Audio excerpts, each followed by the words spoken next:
ನನ್ನ ಕಣ್ಣಲ್ಲಿ ಕಣ್ಣಿಟ್ಟು ಮಾತಾಡು. ನೋಡು, ನನ್ನ ಮೇಲೆ ಕೋಪ ಮಾಡ್ಕೊಳ್ಳೋದಕ್ಕೆ ನಿಜವಾಗ್ಲೂ ನಿಂಗೆ ಮನಸ್ಸಾಗತ್ತಾ? ಹೇಳಮ್ಮ.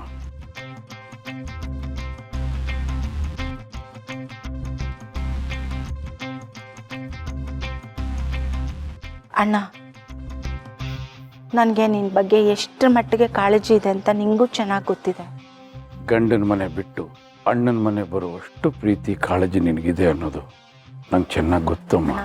ಆ ನೀಚ ಮೋಸ್ಕಾರನ ಬಗ್ಗೆ ನನ್ನ ಹತ್ರ ಮಾತಾಡಬೇಡ ಅಂತ ನಿನ್ಗೆ ಎಷ್ಟು ಸಲ ಹೇಳಿದ್ದೀನಿ ಅಣ್ಣ. ಅವ್ನ ವಿಷಯ ಎತ್ತಿದ್ರೇ ನನ್ನ ಮೈಯೆಲ್ಲ ಉರ್ದೋಗ್ಬಿಡುತ್ತೆ.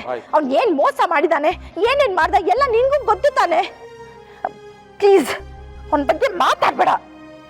ಅವನ ಬಗ್ಗೆ ಮಾತಾಡೋದಕ್ಕೂ ಯೋಗ್ಯತೆನೇ ಅವನಿಗಿಲ್ಲ ಅಣ್ಣ.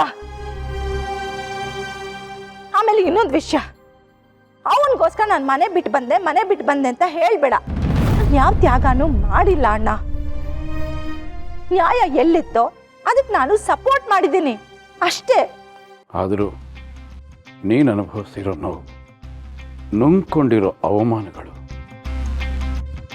ಹೇಳ್ಕೊಳಕ್ಕಾಗದೇ ಇರೋಂಥ ಕಷ್ಟ, ಈ ಕುಟುಂಬಕ್ಕೆ ಮಾಡಿರೋ ನೀನು ತ್ಯಾಗ, ಪರಿಶ್ರಮ, ಇದನ್ನೆಲ್ಲ ನಾನು ಮರೆಯೋಕ್ಕಾಗತ್ತೇನಮ್ಮ? ನನ್ನ 3 ಮಕ್ಕಳನ್ನು ನಿನ್ನ ಮಡ್ಲಲ್ಲಿ ಹಾಕ್ಕೊಂಡು ಅವಳಿಗೆ ಪ್ರೀತಿ ವಾತ್ಸಲ್ಯ ಕೊಟ್ಟು ಸಾಕ್ತಾ ಇದೆಯಾ? ನಿನ್ನ ಈ ಋಣನ ಈ ಜನ್ಮದಲ್ಲಿ ನಾನು ತೀರ್ಸಕ್ಕಾಗಲ್ಲ ತಂಗಿ. ಅಣ್ಣ, ನಾನೊಂದು ಮಾತು ಹೇಳ.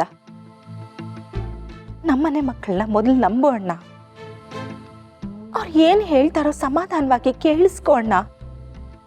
ನಮ್ಮ ಮಕ್ಕಳನ್ನ ನಾವೇ ನಂಬಿಲ್ಲ ಅಂತಂದ್ರೆ ಊರನ್ನೇ ಅವ್ರಿಗೆ ದಾರಿ ಮಾಡಿಕೊಟ್ಟಾಗತ್ತಣ್ಣ. ಮಕ್ಕಳ ಮಾತನ್ನ ನಂಬು.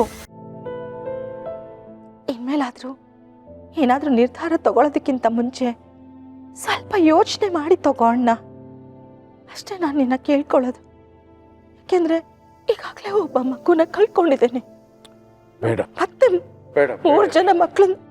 ಬೇಡ ಯಶು, ನಿನ್ನ ಮಗುನ ನಿನ್ನ ಕನಸಲ್ಲೂ ನೆನೆಸ್ಕೋಬೇಡ. ಯಾವಾಗ ಆ ಮಗು ನೆನಪಾಗುತ್ತೋ ಅವಾಗೆಲ್ಲ ನೀನು ಪಡೋ ಯಾತನೆಯನ್ನು ನನ್ನಿಂದ ನೋಡೋಕ್ಕಾಗೋದಿಲ್ಲ. ನೆನೆಸ್ಕೋಬೇಡ ದಯವಿಟ್ಟು.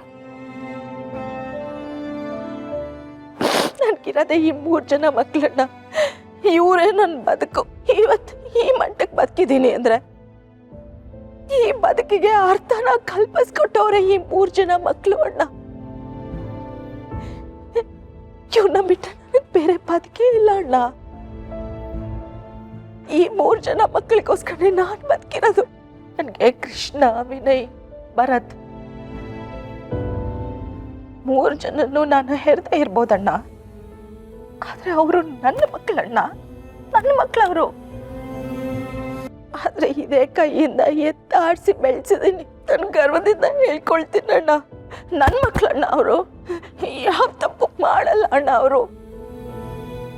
ನೀನ್ ನನ್ನ ಗಂಡನೇ ಆಗಿರ್ಬೋದು, ಆದ್ರೆ ಇದು ನನ್ನ ಕುಟುಂಬ ಅಣ್ಣ.